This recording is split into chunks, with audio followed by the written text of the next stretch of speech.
Did I slip? No. Hi, this is Rob Eubanks with the Therapeutic Speakeasy, video correspondent here, and I'm with Dr. Trevon Clow and Dr. Andy Brown, and we're going to be doing an interesting series here on virtual reality and the application to mental health. This is a big growing industry, worldwide, with a lot of different applications, and looking at the field of mental health, how it applies, and how we're applying it or not applying it in many cases. So that's kind of what we're going to discuss here. So my first question, Trevon, would be: so why is this technology? Why is it technology that mental health should be paying attention to, especially right now? Well, where we got to in terms of the lenses and the setup and the fact that it can sit lightly on your head and the computing power, we got to the point where people are no longer getting sick, and they call it presence, meaning the unconscious mind, the auditory and the visual accept the information that's coming in, and so it feels like you're there. So let's back up for a minute, and if you could define a little bit more for people watching, like, what is this technology that we're talking about exactly? It's ski goggles that sit on your head comfortably with a screen for each eye, and so the difference maybe between your monitor and this is it's 3D, and so it's not just watching two monitors. It actually gives a sense of depth, and as you move your head and you track, the sensors in it move it with you, so you actually feel like you're there, and you actually feel like you have depth. And so if something is coming at you, your instincts are to get out of the way. How much are we really engaging the brain and the user in an immersive experience? It's good enough. They call it the screen door effect, and that's where it's close enough that you can see the pixels. And so in this latest version, there's sort of two out there that are really kind of competing. They came out first. They got it. There's the HTC Vive and the Oculus Rift, and the screen door effect is almost gone.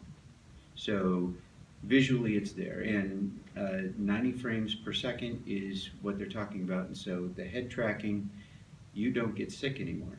You don't get sick unless whatever you were doing in there, you would get sick doing it also. So by screen door effect, you mean what exactly? You can see the space between the pixels. Okay, and that has the effect of how does that affect the user? It's just not quite as clear visually.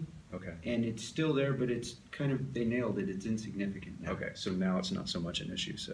So Andy, so looking at some specific applications, I know in your work with trauma and different areas of that field, and digging into this technology. So what are you seeing now in terms of possible applications, and how this might be something that we really even more so need to be paying attention to, and how we might be able to use this?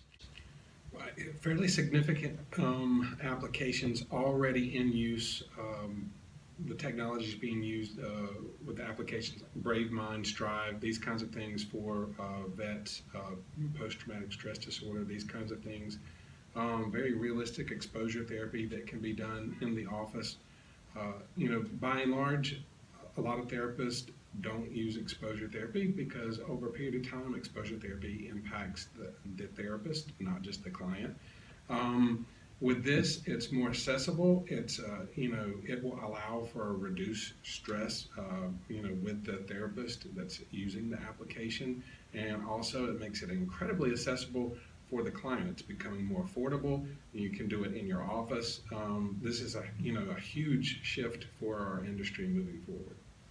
Well, it's kind of interesting. Mental health hasn't been dramatically impacted by technology, which most fields have, and so we've been sort of dodging this, and I think this one, it may be worthwhile kind of looking forward, because this one may really impact us.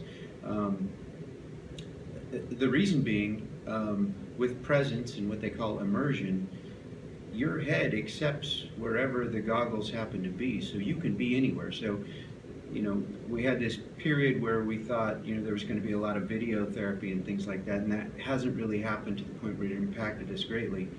Well, this one might. it might be that much more convenient because we can be anywhere with anyone at any time. That's it for today. This is our first segment in a series that's going to be upcoming, and our next, we're actually going to be using the Oculus and having different participants participate in that for a first time, and doing some interviews with them about that and getting more in depth to the actual application process of this and the implications for our field. So thanks for joining us.